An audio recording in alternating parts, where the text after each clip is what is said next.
நீதிமொழிகள் 22ஆம் அதிகாரம் 1ஆம் வசனம் முதல் 29ஆம் வசனம் வரை. திரளான ஐஸ்வர்யத்தை பார்க்கிலும் நற்கீர்த்தியே தெரிந்து கொள்ளப்படத்தக்கது. பொன்வெளியை பார்க்கிலும் தயையே நலம். ஐஸ்வர்யவானும் தரித்திரனும் ஒருவரையொருவர் சந்திக்கிறார்கள். அவர்கள் அனைவரையும் உண்டாக்கினவர் கர்த்தர். விவேகி ஆபத்தை கண்டு மறைந்து கொள்கிறான். பேதைகள் நெடுக போய் கண்டிக்கப்படுகிறார்கள். தாழ்மைக்கும் கர்த்தருக்கு பயப்படுதலுக்கும் வரும் பலன் ஐஸ்வர்யமும் மகிமையும் ஜீவனுமாம். மாறுபாடுள்ளவனுடைய வழியிலே முள்ளுகளும் கண்ணிகளும் உண்டு.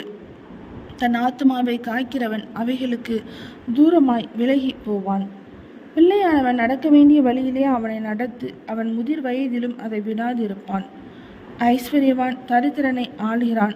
கடன் வாங்கினவன் கடன் கொடுத்தவனுக்கு அடிமை. அநியாயத்தை விதைக்கிறவன் வருத்தத்தை அறுப்பான். அவன் உக்கிரத்தின் மேலாறு ஒளியும்.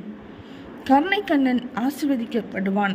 அவன் தன் ஆகாரத்தில் தரித்திரனுக்கு கொடுக்கிறான். பரியாசக்காரனை துரத்திவிடு, அப்பொழுது வாது நீங்கும். விரோதமும் அவமானமும் ஒளியும். சுத்த இதயத்தை விரும்புகிறவனுடைய உதடுகள் இனிமையானவைகள். ராஜா அவனுக்கு சிநேகிதன் ஆவான். கர்த்தருடைய கண்கள் ஞானத்தை காக்கும். துரோகிகளின் வார்த்தைகளையோ அவர் தாறுமாறாக்குகிறார். வெளியிலே சிங்கம், வீதியிலே கொலையுண்பேன் என்று சோம்பேறி சொல்லுவான். பரஸ்திரிகளின் வாய் ஆழமான படுகுழி. கர்த்தருடைய கோபத்துக்கு ஏதுவானவன் அதிலே விழுவான். பிள்ளையின் நெஞ்சில் மதியீனம் ஒட்டியிருக்கும். அதை தண்டனையின் பிரம்பு அவனை விட்டு அகற்றும். தனக்கு அதிகம் உண்டாக தரித்திரனை ஒடுக்குகிறவன் தனக்கு குறைச்சல் உண்டாகவே ஐஸ்வர்யவானுக்கு கொடுப்பான்.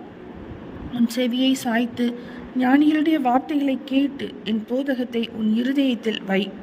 அவைகளை உன் உள்ளத்தில் காத்து அவைகளை உன் உதடுகளில் நிலைத்திருக்க பண்ணும்போது அது இன்பமாய் இருக்கும். உன் நம்பிக்கை கர்த்தர் மேல் இருக்கும்படி இன்றைய தினம் அவைகளை உனக்கு தெரியப்படுத்துகிறேன். சத்திய வார்த்தைகளின் யதார்த்தத்தை நான் உனக்கு தெரிவிக்கும் படிக்கும். நீ உன்னை அனுப்பினவர்களுக்கு சத்திய வார்த்தைகளை மறுமொழியாக சொல்லும் படிக்கும். ஆலோசனையையும் ஞானத்தையும் பற்றி நான் உனக்கு முக்கியமானவைகளை எழுதவில்லையா?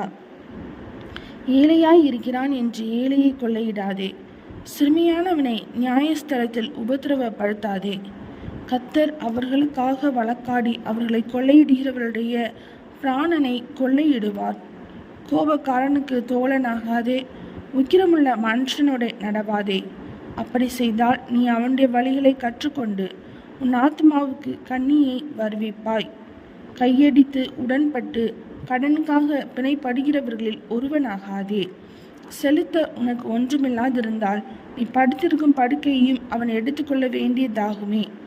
உன் பிதாக்கள் நாட்டின பூர்வ எல்லைக்குறியை மாற்றாதே. தன் வேலையில் ஜாக்கிரதையாய் இருக்கிறவனை நீ கண்டால் அவன் நேசருக்கு முன்பாக நில்லாமல் ராஜாக்களுக்கு முன்பாக நிற்பான். நீதிமொழிகள் 22ஆம் அதிகாரம் முடிந்தது.